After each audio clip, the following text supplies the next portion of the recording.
Look at the small piece of plastic in your wallet. It's light, almost weightless, but it carries the weight of trillions of dollars in global debt.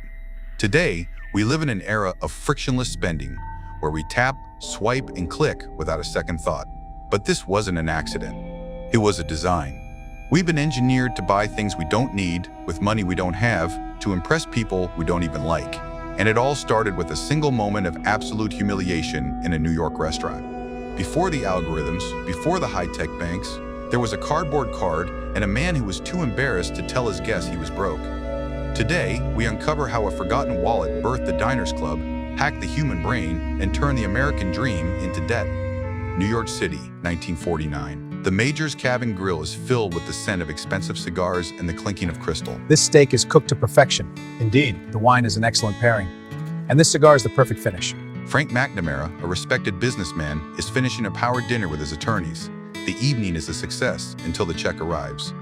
Frank reaches into his jacket. His heart stops. His wallet is miles away, sitting on a dresser in Long Island.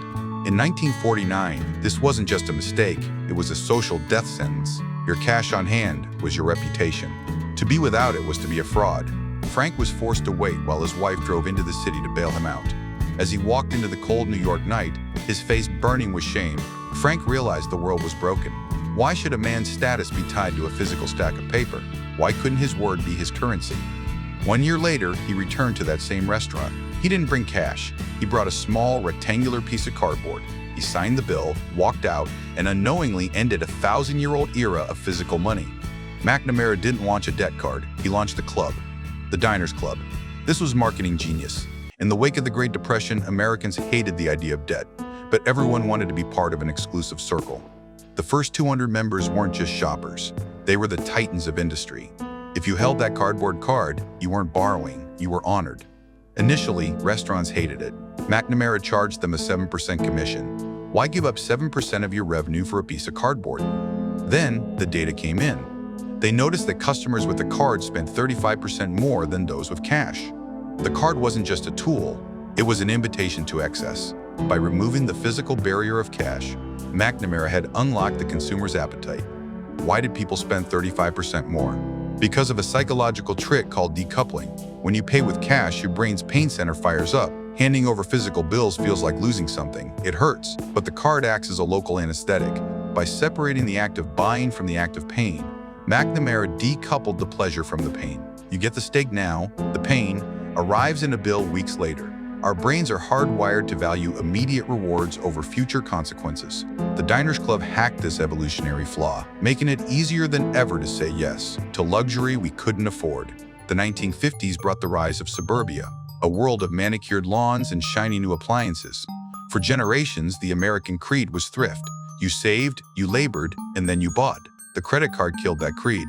It rebranded debt as convenience. It told the middle class they didn't have to wait 10 years for a new life. They could have it today. In 1958, Bank of America took it a step further. They mailed 60,000 credit cards to random people in Fresno, California. No applications, no questions. The age of mass consumer debt had officially arrived. The American dream was no longer something you earned, it was something you financed.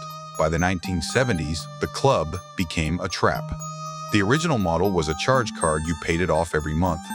But banks realized the real profit was in the interest.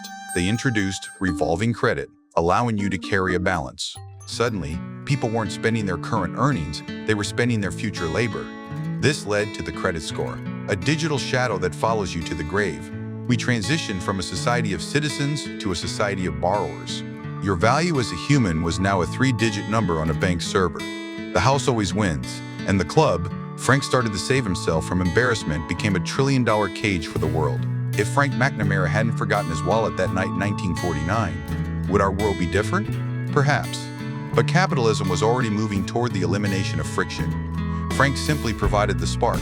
He sold his interest in the Diners Club in 1952 for just $200,000, never knowing he had re-engineered the human psyche. Today, as we tap our phones at a checkout, we are completing his revolution. The money is gone, only the transaction remains. We are the most connected generation in history, yet we are the most indebted. Next time you tap your phone, remember the Major's Cabin Grill. Ask yourself, are you buying your freedom, or are you just signing away another piece of your future? because in the cardboard revolution, the dinner eventually must be paid for. The check is already on the table. The only question left is, how much of your future are you willing to leave as a tip? Knowledge is the only currency that doesn't lose value. Subscribe to DA27 and let's keep digging. I'll see you in the next chapter.